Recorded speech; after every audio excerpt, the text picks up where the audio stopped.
I'm from Uganda. My name is Anne-Marie. I fled my country because of my sexual orientation.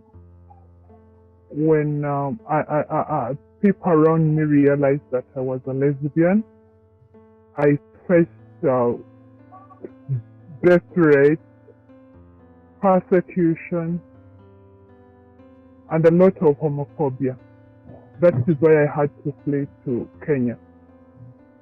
Okay. Yes. I arrived in Nairobi on the 31st of October 2019, and then I was relocated by the UNHCR to Kakuma refugee camp on the 5th of November 2019.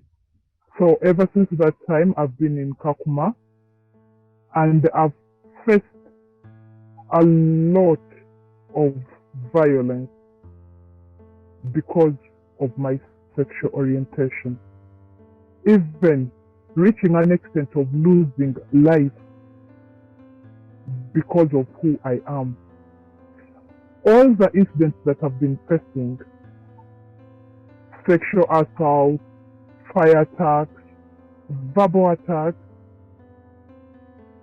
all sorts of violence, I've been reporting to the police, to the authorities, because the UNHCR handed us to the authorities. But anything you face, you have to go to the authorities. Yes, I've been reporting all these incidents, but nothing much has come out of it. Yes, the UNHCR they didn't do anything much to find a solution to the problem. So, like on the day that I faced a fire attack on the 7th, no, it was 17th of July, I faced a fire attack, 2020. But the UNHCR came around, they took some notes, which I really don't know what they recorded.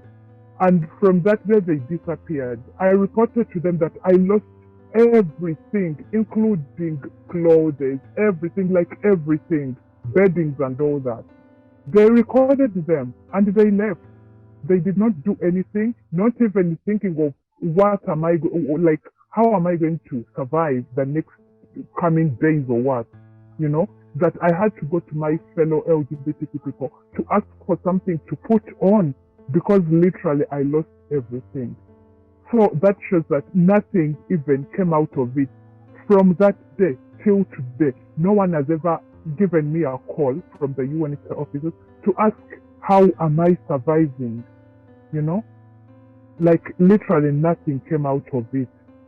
So I continued to report to the UNHCR, because that is my responsibility, to tell them what is going on with my life. But they don't seem even to do something very important to help me out. Yeah, it is. Yes, it is because I'm an LGBTQ person. That is the reason why I'm being attacked. Of course, these are our fellow refugees, people from Sudan, even the natives, the Turkana, the Kenyan natives, they are called the Turkana people. Like this, in the area where the camp is, it's their area. In Kenya, it's their area. So we tend to get attacked by even those people. Now, even our fellow refugees, they do attack us. Because for mainly the Sudanese, where we were relocated, they kept on telling us that is their land. We are not supposed, as LGBTQ people, we are not supposed to stay in their land. We are a curse to them. That is how they say. Actually, I really, it's very difficult here to get information concerning things like resettlement. So, me personally, I have never applied for resettlement, because for all these years, I'm still an asylum seeker. I'm not even considered as a refugee in Kenya. I'm still an asylum seeker. When you read in their information, the UNHCR information, it says a person is supposed to stay for 6 months. But me, I'm in years. I'm still an asylum seeker. Wherever you go to ask for some information, they tell you wait. Sometimes even they send you away from the offices. You don't even get a chance to talk to an official, you know? So it is very difficult to even know what is going on because we are not informed about anything. Wherever you try to give them a call, asking how, like, what is going on, you know, they don't give you feedback. They just tell you wait. All the time. They tend to have excuses. And when it comes to resettlement, I wish I can be resettled in a place where I can be safe, in a place where I can move freely. Me myself from my country, because I never had a chance to study much because of my family. When they realized that I was gay, my uncle forced me into a marriage. So I never had a chance to study much. I would love to go back to school and study, to be useful to the world. Everyone would love to do something for themselves, to be useful, to be independent. But with my stand right now, even I have to beg for sanitary pads because, to be honest, here in the UNHCR, they don't provide sanitary pads for us women, which is like we are supposed to get these things because I'm not working anywhere.